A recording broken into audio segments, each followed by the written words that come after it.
రాష్ట్రం తెచ్చుకున్నాం మీ అందరి దీవెనతోని 10 సంవత్సరాలు ఈ గడ్డను నేను పరిపాలన చేసిన నేనేం తక్కువ చేయలే ఎక్కడో పోయిన కరెంటుని తెచ్చి నిమిషం పాటు కూడా కరెంటు పోకుండా మీ అందరి కరెంట్ సప్లై చేయించినాం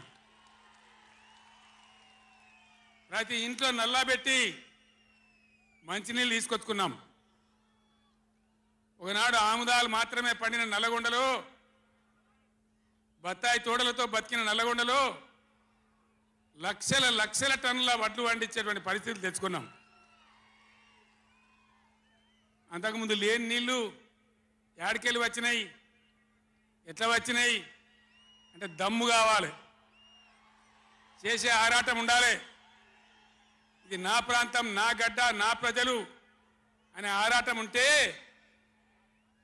ఎట్లనే చేసి సాధించుకొని రావచ్చు కృష్ణా జలాల కథ మీకు ఒక 4 నిమిషాలు చెప్తా దయచేసి మీరు సైలెంట్గా ఉంటే మీకు అర్థమవుతుంది ఇలా ఏమి ఏరా పేరు లేదు ఆనాడు కొట్లాడినాం రాష్ట్రం కోసం కొట్లాడినాం ఆ రోజు జలసాధన ఉద్యమంలో మండలానికి ఒక బ్రిగేడియర్ వచ్చి నెల 15 రోజులు తిరిగి ప్రజలను చైతన్యం చేసినాం ఆ రోజు నేనే రాసిన పాట పక్కన కృష్ణమ్మ ఉన్న ఫలితమేమీ లేకపాయే అని ఏడ్చినాం ఆ రోజు ఈరోజు గోదావరి కృష్ణ కలిపి బ్రహ్మాండంగా నీళ్లు తెచ్చుకునే ప్రయత్నాలు చేసుకుంటా ఉన్నాం దగ్గర పడ్డాయి భువనగిరి దగ్గర బస్వాపురం ప్రాజెక్ట్ కంప్లీట్ అయింది డిండి ప్రాజెక్ట్ కంప్లీట్ కాబోతా ఉంది పాలమూరు ఎత్తిపోతల కోసం నోళ్లు తెరుచుకొని చూస్తూ ఉన్నారు దేవరకొండ మునుగోడు వగైరా ప్రాంతాల ప్రజలు పైన పాలమూరు ఎత్తిపోతలు అయితే పాలమూరుతో పాటు రంగారెడ్డి వికారాబాద్ జిల్లాల ప్రజలు చూస్తూ ఉన్నారు మాకు ఎప్పుడు వస్తే నీళ్ళని 80% పనులు పూర్తయినాయి ఎవ్వరు సహకరించకున్నా ఇదే కాంగ్రెస్ మరియు ఇతర పార్టీల నాయకులు వందల కొద్ది కేసులు వేసినా ఈ 10 ఏళ్ళు పంటి బిగున్న ఒంటి బిగున్న కొట్లాడుతూ అటు కేంద్రంతో కొట్లాడుతూ ముందుకు తీసుకొని పోయినాం ఆనాడున్న కాంగ్రెస్ గవర్నమెంటు తెలంగాణ ఇచ్చిన కాంగ్రెస్ గవర్నమెంటు ఆ రోజు ఒక్క ఏడాది కోసం తాత్కాలికంగా సర్దుబాటు చేసుకోండి ఆ తర్వాత ఎవల వాట వాళ్ళకు వస్తుందని చెప్పింది ఆనాడుగా బిల్లు పాస్ కావాలి తెలంగాణ రావాలి ఇది ఒక ఆటంకం కాకూడదని సరే కానివ్వండి తర్వాత చూసుకుందామని చెప్పినాం ఆ తర్వాత ఢిల్లీలో పోయి మోడీ ప్రభుత్వం వచ్చింది వాళ్ళను ఎన్ని వందల ఉత్తరాలు రాసినాం అయ్యా మేము మునిగిందే నీళ్ళలో నాశనం అయిపోయినా మా బతుకులు ఆగమైపోయినాయి వెంటనే నీళ్ళ పంపిణీ చేయండి ట్రిబ్యునల్కి వేయండి అని అడిగినాం వేయలే వేయకపోతే సుప్రీంకోర్టుకు పోయినాం సుప్రీంకోర్టుకు పోయి తగాదా పెట్టినాం ఆ తర్వాత కూడా వేయలే తర్వాత ఒక రోజు మళ్ళీ మీటింగ్ జరిగితే నేను గట్టిగా నిలదీస్తే మీరు కేసు బంద్ చేయండి మేము ట్రిబ్యునల్కి ఇస్తామని చెప్పినారు సరే మంచి మాట ఇచ్చేటోళ్ళు వాళ్ళు కాబట్టి కేంద్ర ప్రభుత్వం కాబట్టి కేసు విత్డ్రా చేసుకున్నాం ఆ తదనంతరం వేయలే ట్రిబ్యునల్ తొందరగా 100 ఉత్తరాలు రాసిన నేను ఇగో నా పక్కనే కూర్చున్నారు కేశవరావు గారు నామా నాగేశ్వరరావు గారు స్టేజ్ మీద మన పార్లమెంట్ మెంబర్లు అందరు ఉన్నారు మన ఎంపీలు అందరు ఉన్నారు లోక్సభను స్తంభింపజేసినాం మా ఎంపీ రంజిత్ రెడ్డి ప్రభాకర్ రెడ్డి కూడా అప్పుడు ఎంపీగా ఉండే నేను చెప్పిన మీరు ఏమైనా మంచిదే కొట్టాడునని చెప్తే ఒక వారం రోజులు లోక్సభ జరగనీయలే అట్లా కొట్లాడినాం ఆ ఒత్తిడికి తల ఒగ్గి మొన్న ఎలక్షన్లకు 4-5 నెలల ముందు ట్రిబ్యునల్కి వేసినారు ఇప్పుడు జరగవలసింది ఏంది ఏ గవర్నమెంట్ ఉన్నా మా గవర్నమెంటే ఉండినా గవర్నమెంట్ ఏం చేయాలి ట్రిబ్యునల్ ముందర పోయి గట్టిగా వాదించి చరిత్ర మొత్తం చెప్పి మన అవసరాలు చెప్పి మన కరువు చెప్పి మన బాధలు చెప్పి ఇగో మా వాటా ఇంత రావాలి అని కొట్లాడాలి అది మొగోడు చేయాల్సిన పని ప్రజల మీద ప్రేమ ఉన్నోడు చేయాల్సిన పని మీకేం కోపం వచ్చిందో ఏం భ్రమల పడ్డారో పాలిచ్చే బర్రెను ఆయన అమ్మేసి దున్నపోతుని తెచ్చుకున్నారు. ఇక తర్వాత ఏం నడుతుందో 3వ నెల మీరు కళ్ళారా చూస్తున్నారు. చిన్న చిన్న విషయాలు పర్వాలేదు, కానీ మన జీవితాలనే దెబ్బకొట్టేటువంటి కృష్ణా జలాలు కేఆర్ఎంబి అంటే కృష్ణా రివర్ మేనేజ్మెంట్ బోర్డుకు భద్రపల్లాగబోయి అప్పయిపోయినారు ఈ గవర్నమెంట్. ఇదే జిల్లాలో ఉన్న మంత్రి ఉత్తమ్ కుమార్ రెడ్డి మొన్న మాట్లాడిన అసెంబ్లీలో మీరు కూడా విన్నారు. ఉమ్మడి రాష్ట్రమే నయం ఉండినట్టు ఆయనకట. ఉమ్మడి రాష్ట్రమే మంచిగా ఉండే ఇప్పుడు మంచిగా లేదట. మరి శ్రీకాంతాచారి ఎందుకు చచ్చిపోయింది? ఇదే జిల్లాలో పుట్టే బిడ్డ. ఎందుకు చచ్చిపోయిన ఉద్యమకారులు? అంత పెద్ద ఉద్యమం ఎందుకు జరిగింది? లక్షల మంది కోట్ల మంది ఎందుకు పాల్గొన్నారు? ఇంత సోయి తప్పి మాట్లాడతారు మంత్రులు. గవర్నమెంట్ వస్తే ఏం చేయాలా? పోయినరు భద్రపల్లెక సంతకం పెట్టినరు, దాని మెమోరాండం దొరికింది. నీళ్ల మంత్రిగా పనిచేసిండు కాబట్టి అనుభవం ఉంది కాబట్టి నష్టం ఎంత వస్తుందో తెలుసు కాబట్టి వెంటనే హరీష్ రావు గర్జించిండు. గర్జిస్తే ఒక 4-5 రోజులు నాటకాలు ఆడిండు, అబద్ధాలు మాట్లాడిండు. నిలబెట్టి మన గట్టిగా అసెంబ్లీలో అడిగితే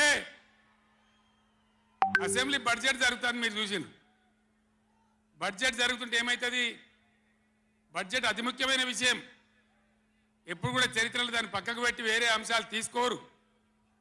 కానీ అగమేఘాల మీద ఇది జరుగుతుంటే, ఆ రగడ జరుగుతుంటే, బిడ్డ మీ సంగతి బదాలను నిలబెడతా మిమ్మలను ప్రజల ముందే తెలుసుకుంటాం అని నల్లగొండ చెలో నల్లగొండ నేను పిలిపించిన.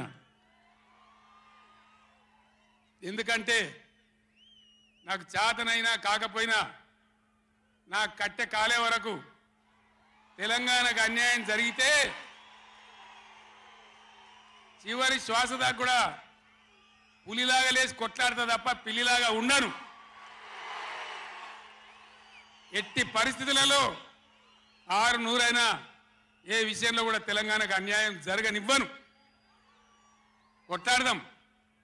చెలో నల్గొండ ఇయ్యంగానే పిక్క పిక్క సచ్చుడు ఇజ్జత్ మానం పోతుంది రాబాయి. కేసీఆర్ బొబ్బ పెడితే ఏం చేస్తామంటే ఏం చేస్తామని చేతులు విసుకొని కాళ్ళు విసుకొని అర్జెంటుగా బడ్జెట్ పక్కకు పెట్టి శాసనసభలో తీర్మానం పెట్టింది.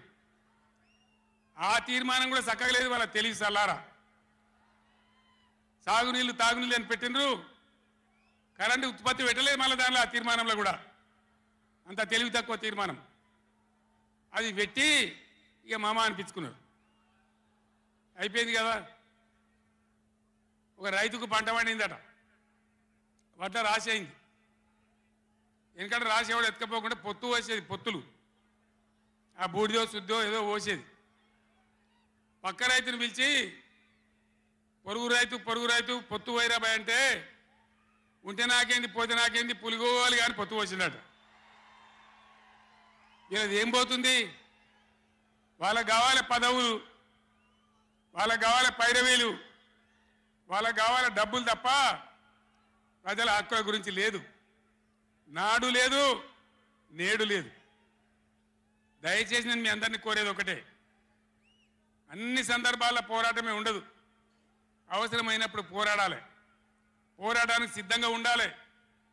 అవసరమైతే సద్దులు కట్టుకొని రావాలి, మనం పిడికిలి బిగించాలి. అప్పుడే మన హక్కులు కాపాడుకోగలుగుతాం. అటు కేంద్రాన్ని కానీ అధికారులను కానీ కృష్ణా ట్రిబ్యునల్ కానీ రాష్ట్ర ప్రభుత్వం కూడా భద్రప పనిచేయకుండా అప్రమత్తంగా ఉంచేటట్టు కానీ నడవాలంటే మనం ఎప్పటికప్పుడు జాగ్రత్తగా పులుల్లాగా కొట్లాడాలి. ఈ మాట చెప్పడానికి నేను ఇంత దూరం వచ్చిన, మిమ్మల్ని అందరినీ సమీకరించిన. ఇప్పుడు గవర్నమెంట్ వచ్చింది. గవర్నమెంట్ వచ్చిన కాడి నుంచి మీరు చూస్తాను, ఎవడన్నా కొత్త గవర్నమెంట్ వస్తే ఏం చేయాలి? పోయిన గవర్నమెంట్ కంటే 4 మంచి పనులు చేస్తాం, ప్రజలు అవదనిపించుకుంటామనే మాట ఉండాలి, ఆరాటం ఉండాలి. ఒక్కటన్నా మంచి మాట ఉన్నదా? ఒక్కటన్నా? పొద్దున్న లేస్తే సొల్లుపోయాను కేసీఆర్ని తిట్టాలి, కేసీఆర్ని తిడితే మీరు పెద్దోళ్ళు అవుతారా? లేనిపోని బదనాములు పెట్టి కేసీఆర్ మీద బదనాం పెడితే మీరు పెద్దోళ్ళు అవుతారా? ప్రజల హక్కులు గాలికి వదిలేసి ఏ విధంగా అసెంబ్లీలో మాట్లాడుతున్నారో, ఎటువంటి దుర్భాష మాట్లాడుతున్నారో, ఎంత దుర్మార్గమైన పద్ధతిలో మాట్లాడుతున్నారో టీవీల సాక్షిగా మీరు అందరు చూస్తూ ఉన్నారు. నేను మీ అందరిని కోరేది ఒకటే, ఎవరికి అధికారం శాశ్వతం కాదు, కానీ తెలంగాణ ప్రజల హక్కులు శాశ్వతం, మన వాటా శాశ్వతం, మన బతుకులు నిజం, మన పిల్లల భవిష్యత్తు నిజం. దానికోసం అధికారం ఉన్నా లేకున్నా తెలంగాణ ప్రజల పక్షాన కొట్టాడి రాష్ట్రం తెచ్చిన వాళ్ళం కాబట్టి బీఆర్ఎస్ సైనికులు కూడా దయచేసి అప్రమత్తంగా ఉండాలి. మన పోరాటం కొనసాగుతూనే ఉండాలి. ఆ విధంగా మనం ముందుకు పోవాలి. నాకు కొన్ని విషయాలు అర్థమైతలేవు. ఈ మైకోనికి మళ్ళీ ఏం పుట్టిందా? ఏం చేయకమని వాడిని ఉన్నట్టుమని మేము కరెంటు తెచ్చినాం ఆ రోజు. అంతకుముందు రాత్రి కరెంటు, పొద్దా కరెంటు ఆగమాగం ఉండే.